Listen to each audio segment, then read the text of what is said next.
What's going on, everybody out there? This is Popular Stranger, and we are back at you again today with another Madden 20 Ultimate Team Video Team of the Week. Week number 1 is here, and we're here to cover all the content, everything you need to know about Team of the Week, week number 1. But I do want to start this video by asking a question, and I really need and want your honest opinion down below in the comment section. If you're watching this video now, I'm going to start by saying thank you so much. But with Team of the Week, I'm at a little bit of a dilemma here, and I really want your opinion on this, so please, down below in the comment section, answer it. Team of the Week comes out about 2 p.m. Eastern Time. With my work schedule, for those of you that don't know, I'm not a full-time YouTuber. I actually do work 40 hours a week, and I work on Tuesdays. Content comes out at 2. I don't get out of work till 6. By the time I can typically make this video, it's going to be 6:30. I actually got out a little bit early today, but it's typically going to be 6:30 by the time it uploads, almost 7 o'clock. So I really need to know, is it even worth it to make this video? Because by the time I get it out, the content's been out for 5 hours, and I know there's other YouTubers that are covering it. I know there's a lot of you that are ride or dies, and shout outs to you guys that are going to watch whatever I put out. You guys are MVPs. But seriously, man, I just need to know. I guess I'll be able to tell by the views on this video how it does compared to most of my videos, and if it's really low and people aren't watching it, you know, I'll probably just kind of skip this every week. But I may try to add my own flair to it, and I'm going to show you guys something that I've been doing with this Team of the Week release to make some coins. So, you know, maybe my extra insight there will bring you back to these videos. So week number 1's here. We're going to take a look at everything that you need to know about it. So we're at the mission screen, which I've been telling you guys since missions came out. I just find them not useful at all. Do you guys use missions at all, or do you just go to the challenges? I'm really curious. I was excited about them, but there's so many buttons to press. I'd rather just go where I need to go. I know there's a lot of people that don't know what they're doing in MUT, and it probably helps them. But being that I'm kind of a veteran in it, it just doesn't feel like it's worth doing it. So make sure you do your solos, because remember, each and every week with these solos, we get a Team of the Year token. We don't know how many tokens we need, but we do know that if you're active with this series, with this content every week, and you get those Team of the Year tokens, you're going to get yourself a free Team of the Year card at the end of the year. And I mean, that's good, right? So we now have learned, because we had Team of the Week preseason, now we're into week 1, we have learned that the rewards, the milestones, do not stack. They reset. So in my opinion, there's no need to kill yourself trying to get 10 stars unless you really need that extra 1,000 coins. It's really not worth it. Just go after the 6 stars. With these challenges, you can play them on, I mean, there's kind of 2 ways to attack it. You can play them on 3 stars and not worry about the objectives, or you can play it on like 2 stars and try to get one of the objectives, or of course play on 1 star and try to get both objectives. But really just try to get your 6 stars. That's going to give you the Team of the Year token, which we got, and then you also earn a Gold Plus Team of the Week player. I ended up pulling Hollywood Brown out of mine. I hate how the card just is given to you right away and it doesn't give you a pack to open up.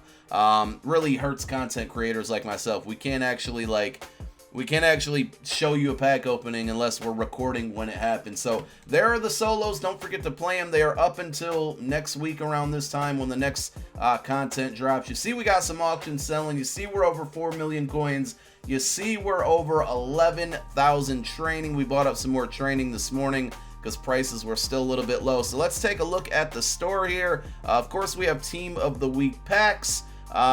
We have Team of the Week bundle. If you get the bundle, let's see what it includes. You get a fantasy pack to get a choice of all the non-heroes. So basically, you can get the most expensive card for this set, which is probably going to make the hero card slightly less expensive because you're kind of guaranteed the most expensive card that goes in the set. And we'll take a look at pricing on that, but there are the store offers if you're interested. I think that's about $50 right there. And then you got yourself a 30K pack, which is likely just going to give you a gold card. So remember what I said last week? It's not a bad idea to maybe hang on to these cards. Everybody's dumping them right now, which means that they are selling them very cheap.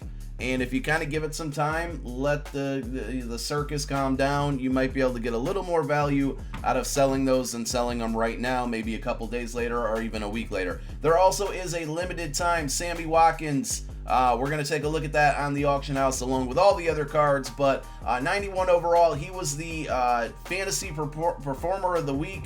He gets the limited card. A lot of people thought it was Lamar Jackson, including myself. It is not.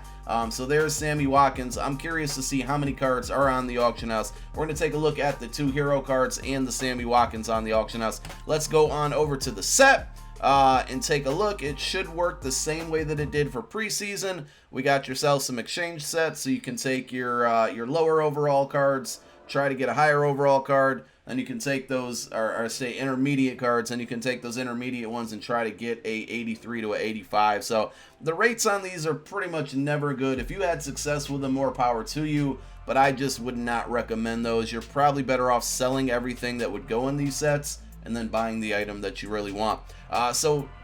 Okay, I got really confused there because I was looking at the wrong one. Let's go back here. Oh, so my bad. It's 80 to 83 and then 84 to 86. Same idea, though. I was looking at preseason. Apologies there. Lamar Jackson, CJ Mosley are the hero cards. Each of them require the same 12 cards to do the set. So let's take a look at Lamar Jackson. Again, if you buy that bundle, you're basically guaranteed either Dak or Logan Ryan. Dak's price is about 88K. Let's take a look at Logan Ryan. I would imagine Logan Ryan might be more. Yes, 99. And here's my reasoning why. Because everybody opening up that set is probably, or opening up that pack is probably going with Dak because he's the more popular card. And that means there's less Logan Ryans being pulled.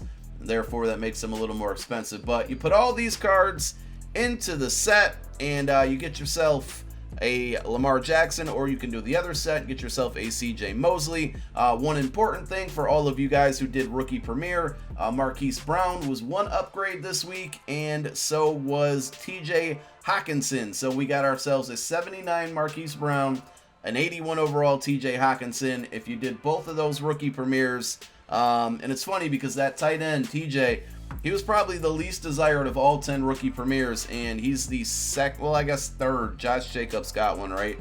He's the third to get an upgrade, so that's pretty funny. I did get a question either on Twitter or on YouTube, how to Rookie Premier work.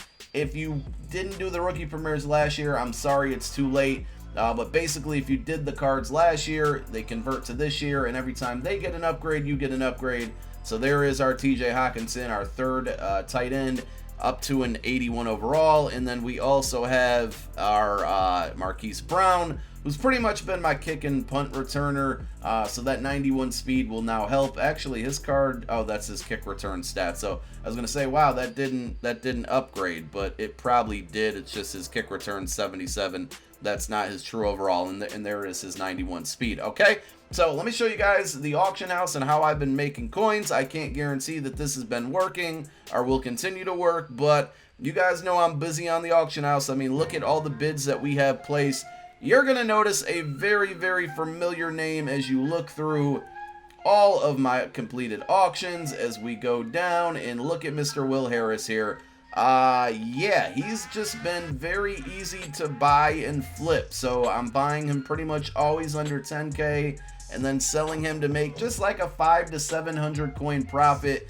You can do the math yourself there, but just so many people, I'm guessing he was like one of the more common cards flying out of packs for people who bought this bundle.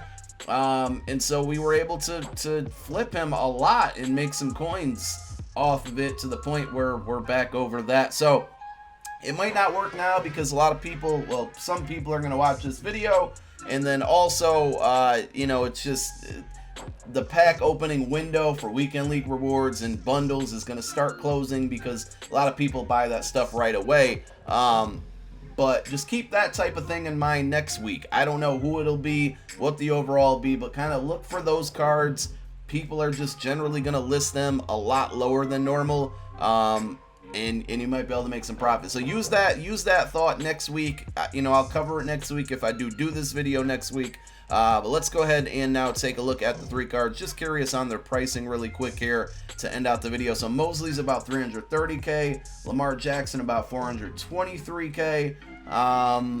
If you want the Mosley, I'm just trying to do the math here. You're probably, if you're going to do the set, you're probably better off doing Lamar Jackson, selling Lamar Jackson, and then using your coins to buy Mosley off the auction house you'll probably end up making a little bit of coin, because even after tax, like I would just say if you're selling them for 430, you're probably going to get 390 and some stuff back. That's quick math off the top of my head. That's probably wrong.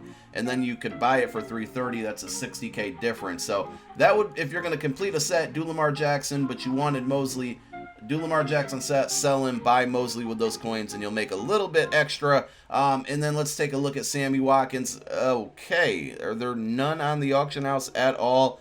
That's pretty bad. EA's got to do something, and I don't think they will, but we really need to see something done about these limited odds. They're just terrible. They're like really bad, and I hate it, unless people are just not opening up packs. But you hate to see it, man. It's been 5 hours since this program's been out, 4 hours, and we have no Watkins on the auction house for me to even show you to him. So you have to check MUT. Very good card though. Speed, height, pretty good catching. I didn't focus on his route running, so I'm not sure there.